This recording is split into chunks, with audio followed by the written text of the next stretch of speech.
Well,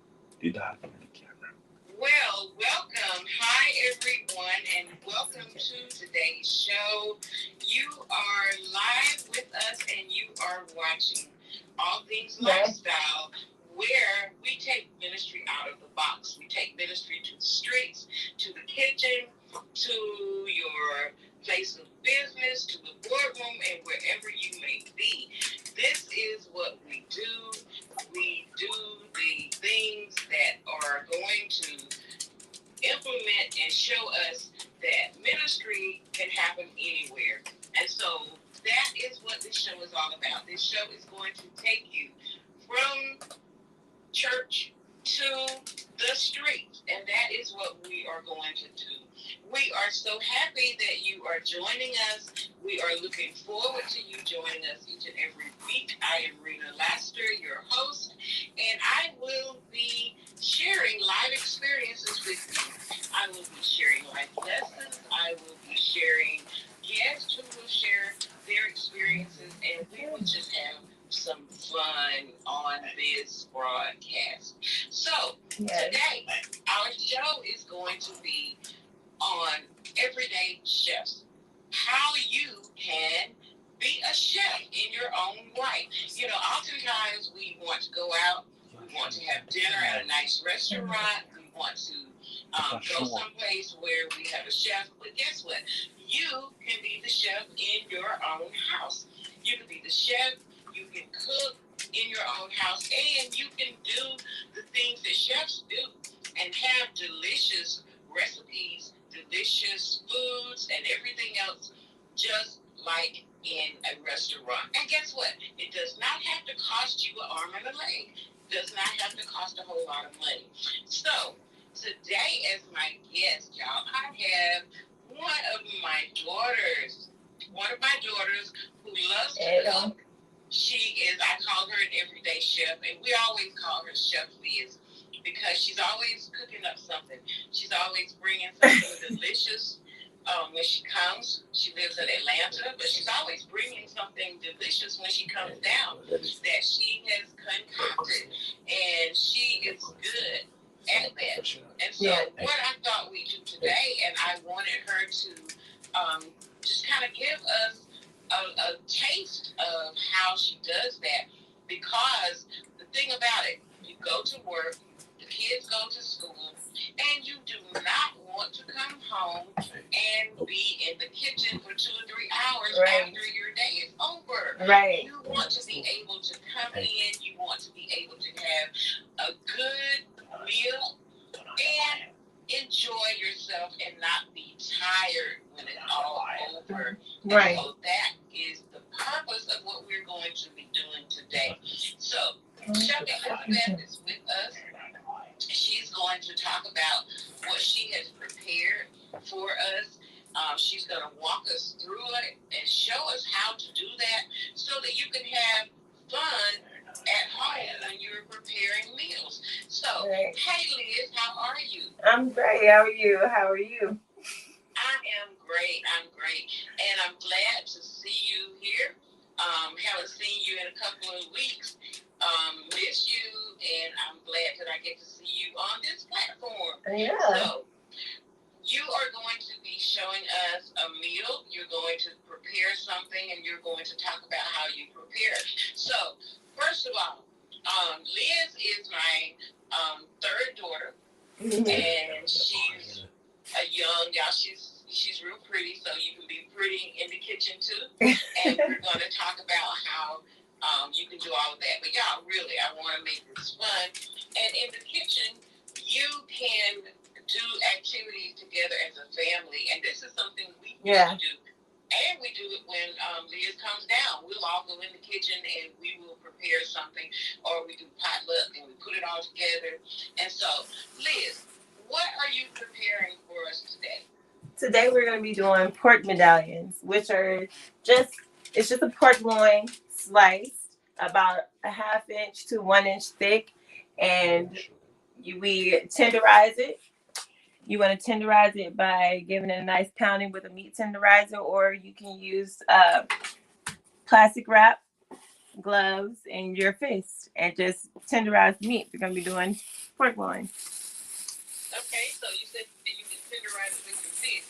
Can you give us a demonstration of that? How you can do it with your fist? Because everybody doesn't have all the fancy gadgets, that people cook with. That's true. So what you would do is you would just put on a glove, or just get some saran wrap like this, like so. Come a little closer and I'll show you. You can just get the meat. Just get your fist and kind of like pound the meat out, like so. Okay. Just tenderize it. I've already tenderized this meat. What are you doing?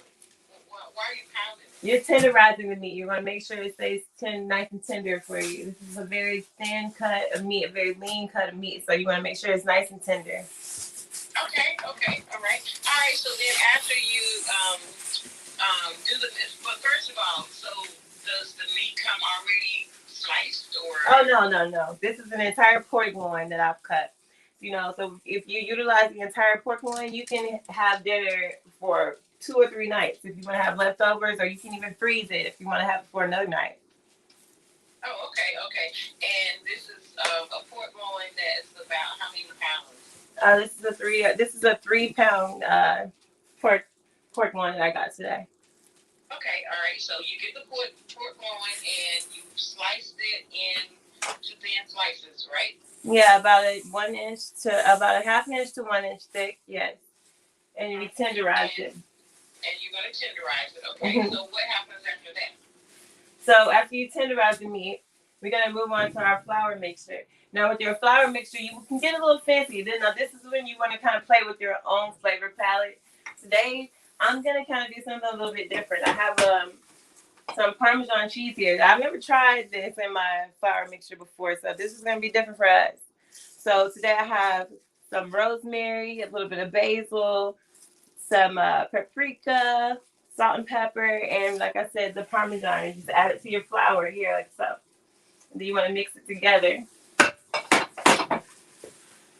So a lot of times when you're doing this, you can add breadcrumbs, panko crumbs, whatever you want to add to your flour. It's up to you. You want to just play with the flavor, because I like rosemary and a lot of the things that we're going to be using to pack a lot of flavor. So you can kind of gauge your palate to where you kind of want it to have. If you like a lot more garlic, add more garlic. If you like more rosemary, add more rosemary. You can kind of play with it. So you cook like our grandma used to cook, and like mommy and a lot of other people. You kind of just do a little of this and a little of that to taste, and that's one good thing about cooking. Because a lot of people don't like to follow recipes. They say that's a hassle trying to do all of that. So basically, what you're saying is that you're going to take those ingredients and do it to taste, and that people can do that pretty much to their own taste buds as well, right? Right. So that even if you don't like pork, so today we're doing pork loin, but if you're not a person that consumes pork or beef, then you can replace the protein with a cut of chicken or lamb or turkey or even a portobello mushroom, whatever you see fit, whatever your diet is, whatever diet you follow. Okay, all right. And so I like that, the portobello mushroom. So that's for people who may be vegan and don't eat a lot of meat or whatever. Okay. Mm-hmm. I got you. All right. So what happens next? So after you get your meat tenderized, you want to take a napkin and you want to dry it. So that way, whenever you take it, you want to put it in an egg mixture too. We're going to give it an egg wash. Okay. So you want to make sure your meat is dry, nice and dry, so that whatever you're putting it in sticks to the meat. Mm-hmm. Okay. So you're whisking the eggs? Is that what you're doing, beating the eggs? Yeah, we're beating the eggs right now. So I like to use organic eggs. There's nothing wrong with using a regular egg, but as you can see here, if you look, it'll tell you that the different nutrients and why it's nutritious for your diet and why I use organic eggs. So it does have 25% less saturated fat than regular eggs, and that moves on to also this is a very, very, very lean meal. Okay, so you're looking at about 12 grams of fat All right, and the entire meal. You're not looking, and that's per 3 ounces of this pork loin. Okay, you have zero fat in the rice. You're only looking at carbs, and we're going to serve this over rice. Okay, so you're only looking at carbs in the rice. You have no fat in the rice, and then you have no carbs in the loin. So you're kind of balancing it out with the meal. So yeah, so then for someone who's diabetic, like for instance with me, then the pork um, loin would kind of balance out the carbs and slow down the absorption of the carbs into the bloodstream and make it where the glycemic index would not go up as high, correct? right, and that's what again going back to our flour mixture here. You know, this is kind of where you can kind of balance out what you're putting into it. You cannot add so much salt or not add so much sodium or what whatever to the flour mixture here. You want to just make sure you kind of gauge it based off of your diet. Like I said, this is one of those recipes where you can change the protein, change just small little ingredients, and still get the same similar outcome here in the dish. And you said something else. You said that you use chicken, and so we know kids love chicken, and so if they like chicken nuggets and things like that. So this is basically, if you use chicken, it would be kind of like a glorified chicken nugget. Right. Yeah. So the kids would love it, and that's a good thing. That's good. That's good. All right. So have you dredged it into the mixture yet, or what's your process now? Okay, so after we get our meat tenderized and we get our flour mixture ready, we're gonna let our oil heat up here so we can get ready to add the meat into the oil. We only need a very, very thin layer of oil, so you can either use.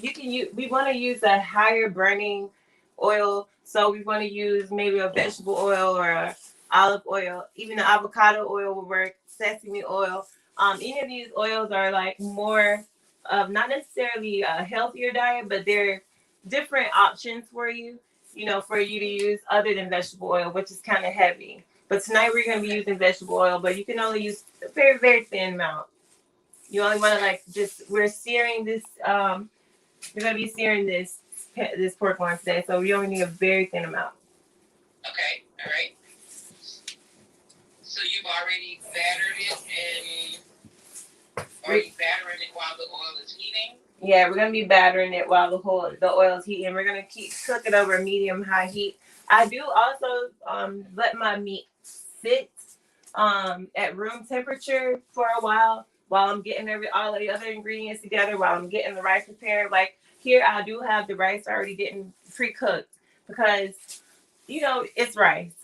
Today I didn't use a 5-minute rice. Most nights I'll use a 5-minute rice, which is there's nothing wrong with getting the boil in the bag, cooking a 5-minute rice. But tonight I didn't do that, so that took a while. So I got the rice cooking, and while the oil's heating up, I just let the like I said, let this meat sit at room temp, so that way you get a nice, good, even temperature throughout the meat, so that you make sure you get a good 145 degrees throughout the meat at the end of the product. Yeah. Hey, girl, I like what you're saying about the rice because I don't like cooking rice. So I'm the 5-minute bag rice. So can we use that? Yeah. Boiling rice. Yeah. And the thing is, what else? I have discovered the little containers of rice that's already pre-cooked, and you just pop them in the microwave for about a minute or so. Have you seen those? Mm-hmm. So I'm real lazy. So yeah.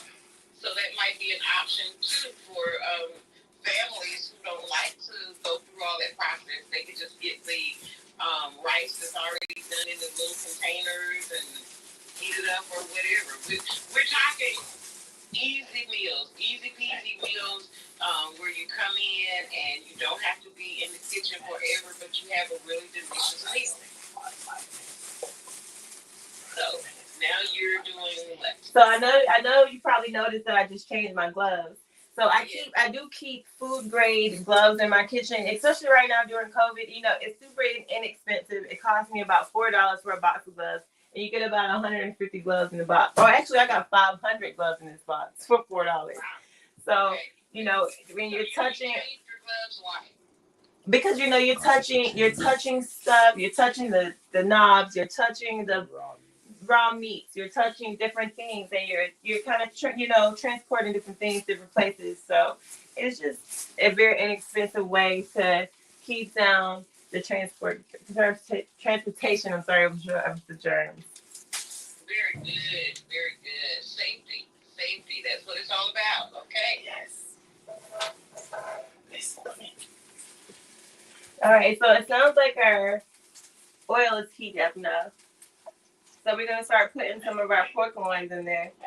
So whenever I'm cooking in the kitchen, most of the time my fiance is in the kitchen bothering me, or I have my dogs around my feet bothering me, and it's like a family thing. So I think it's very important that we draw attention to how much time we spend in the kitchen, and how important it is for us to make sure that we're making meals for our families to enjoy, and make sure that everyone's playing their part in the kitchen, so that way no one's feeling like bombarded with the errand of or the burden of having to prepare dinner every night. Right. And, like you said, you spend a lot of time in the kitchen, and the show is all about ministry. So you're ministering to each other's needs while you're in the kitchen. That's the time to encourage each other, to communicate, to talk about your day, to unwind. A lot of things happen in the kitchen. Kids do homework. They might be doing homework at the table while you're preparing meals, and it is a place where ministry could take place, right? Right. Absolutely. Right. And that's the thing, because the thing about ministry and, sharing and encouraging each other and feeding into each other, a lot of times people think all of that only happens in a church, that you got to go to church and, be sitting in a pew to get your needs met. Right.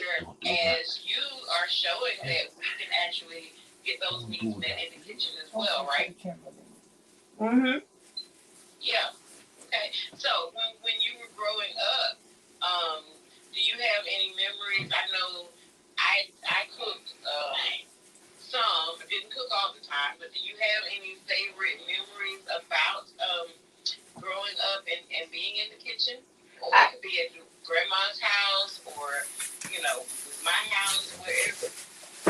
I do actually, and the funny thing is, it's not even about, like you said, it's not even about making the big fancy dishes or making the big expensive meals. My fondest memories of being in the kitchen were being at my grandparents' house, at my moppy and poppy's house, or at your parents' house, where we would have the simple things like peanut butter and jelly sandwiches, or just simple fried chicken and baked beans or peas or whatever. And it would just be something simple, but it would just be that the fact that my grandparents involved us in the process of making whatever we were consuming. They would even have us in the kitchen shelling peas. I remember being in the kitchen shelling peas with my grandparents because they had a garden, and we would shell peas fresh from their garden, and they would make us peas fresh from their garden. So those are my fondest memories. And it all happened in the kitchen. All in the kitchen. In the kitchen. Mm-hmm. And, the thing is that, you really don't think about it when you're in there and you're having fun and you're communicating and talking and cooking and eating. And I remember licking the spoon. Yes. When my mom or my grandmother was cooking something, you might lick the spoon when they were making a cake or whatever. Yeah. Or my mother would always come over and say, taste this and see if it has enough salt, or what do you think about this? And, you've done that because I'm thinking about Thanksgiving. I think it was Thanksgiving or Christmas when you were at the house and you were making your famous, what was it, habanero pepper? The sugar grapes. What kind of pepper was it? Yeah, the habanero peppers, yeah. And you were making your mixture and you wanted me to taste it to see if it was too hot or to see how it tasted or whatever. Yeah. It was kind of hot, Liz. Yeah, look. It was good. They say about peppers that a pepper is good and you start coughing. So it must have been the bomb diggity because I was coughing, my eyes were watering, and it was good. Yeah, man. I have a habit of getting a little bit a little heavy on the pepper sometimes. But it's good because, like you said, it's all about individuality and about the taste. So how's the tenderloin coming? Okay, so the loins are going good. There, you cook them about 3 to 4 minutes on each side. Actually, it doesn't take very long at all. So for this entire pork loin, we're gonna probably make about maybe 13. I think about 15 to 18 pieces. I think I counted from one single pork loin that cost me about $7. So it's actually cheaper than eating out as well. Yeah, for sure. Yeah. So we got probably about 8 minutes left. How much longer does the tenderloin have to cook, and then what are some of the next stages or steps? Are any of them done enough to go to the next stage? Because did you say you are going to do some kind of gravy or sauce over it or something? Yeah, these will be done in just a couple minutes, and then after this, all you need to do is add a little bit of butter and a little bit of onion. I have some onion here, some garlic here, and a little bit of chicken broth, or you can use cream of chicken or cream of mushroom, so whatever to make your gravy. You know, you can just kind of go off of the thickness of what you like. If you want it a little bit thinner, thin it out, add a little bit more chicken broth. If you want it thicker, then don't add that much. Just get it to enough to get you a little bit of flavor and gravy on your pork loin.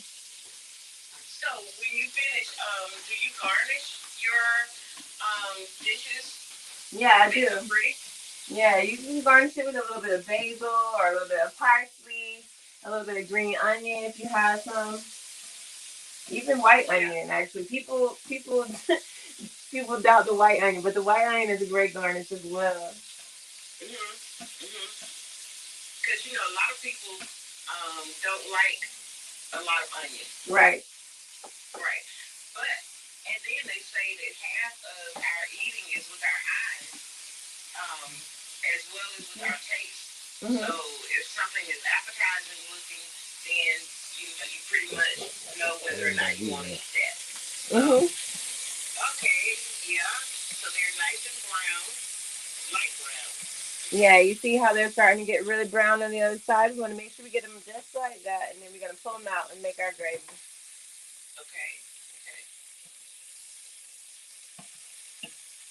And they're not cooking real fast. So you said they're over a medium heat? Yeah, medium-high heat. You want to make sure, because if you cook them too fast, they'll get a little bit chewy. They won't get, that soft, nice, tenderized texture that you're looking for. They'll get a little bit more tough. Mm-hmm. Yeah, there's nothing worse than tough meat. Mm-hmm. Right. Okay. And so you take them out. Do you drain them when you take them out before you do the gravy, or do you just? Yeah, we're gonna drain them onto a paper towel. And once I make the gravy, I do let them sit in the gravy for about 3 to 4 minutes. So if you do have a couple of minutes left on the pork loin, that's okay, because like I said, you want it to sit in that gravy for just a couple of minutes and really get that nice flavor in there. Okay. There's nothing like the sound of cooking. That sizzle.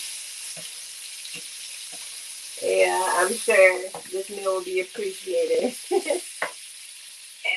it's too bad that I can't smell it, but I'm sure it smells delicious as well. Oh, it smells so good. I'm sure it does. Too bad we can't smell it. Audience, can you I'm gonna whip it your way? Just pretend I'm just sending it your way. So what I like to do, I add the garlic in there and I let it brown a little bit. Let it cook a little bit, then I add the onion. And this is all before you add your butter and your chicken broth, because you want it. But I only add half of the green onion because you want to use the rest for your garnish. Okay. So I get green onion in there. Mm-hmm. Do you put any flour or thickening, or you're using the chicken broth for that? So we've already put all the flour that we're gonna use in this dish. We've already put the breading on the pork loin. So that's all we're gonna do. Then So the breading from the pork loin helps to thicken the gravy. right. Okay. Okay. Everything's gonna get put right back into the dish. Yeah. So for all of you out there who say you can't make gravy, because I know a lot of people say that they can't make gravy, that's a tip that the flour from the meat will actually thicken the gravy while it's cooking. And the butter gives it that nice that richness that you're looking for. Okay. Okay. So about how long does the gravy take to cook? Couple minutes. 10 minutes. Okay. And then you're gonna let it. And then maybe about 3 to 4 minutes before the gravy is like a nice consistency that you're looking for. And then you add the pork loin back to the dish for about 3 to 4 minutes, and then you're done. You just serve it over some rice. And serve it over rice. Okay. So now, what kind of vegetable would be good with this? I like broccoli. So would broccoli be good? Yes, you can prepare some steamed broccoli. I like to do a vegetable melody of squash and peppers and onions, and I just saute it in some teriyaki sauce, and it's so good. Oh, that sounds good. That Yeah. sounds good. And like you said, it's not hard. So see, we're at what 26 minutes into the broadcast, and we've almost got dinner ready. The rice, like she said, is it doesn't take long because we do the 5 minute rice. Then it doesn't take long for it to get ready.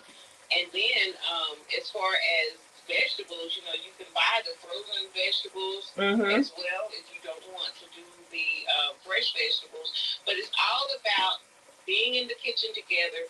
It's all about spending time with your family, having conversation, talking about your day, enjoying the meal, and just being able to fellowship with each other. And that's the important thing. Because, nowadays, a lot of families don't eat together. You know, everybody goes to their own room and watches television in their own room, or, but, when you talk about and look at the Bible, in the Bible, they talked a lot about mealtime because they knew the importance of mealtime. You know, even the Last Supper and breaking bread together, there's an importance to that. So even if families don't get to do it every day, it would be great if families would try and do maybe a Sunday dinner together, or that looks so good. That really looks good. Do Sunday dinner together, or maybe Wednesday night together, but at least try and plan to do at least a couple of meals together. I guarantee you that you will like the results, because it's going to have a positive impact on your family. Right, Leah? Right. So, you've got the gravy and the tenderloins almost ready. We got about a minute and a half to go. Can you plate one of them to let us know how it would look plated? Yeah, of I know course. you like different fancy plates. You put all the garnishes around it and make it look pretty and everything. And that's part of it too, where we would make it appetizing for the family. And so while she's plating that, I want to invite you all to join us every Thursday at 5 p.m. here at this location for All Things Lifestyle. And we will be covering ways to get ministry out of the box, ways to minister, master the master. And that is the goal of this show, to master the master. Y'all get it? Jesus Christ, who's the master. And so there are ways that we can do this and make sure that we do. So, Liz, we thank you for being here today. We're almost out of time. Okay. Thank you. And we look forward to you all being with us on next week. So, until next week, bye. Bye. And come again. Thank you. Thank you. Thanks for coming.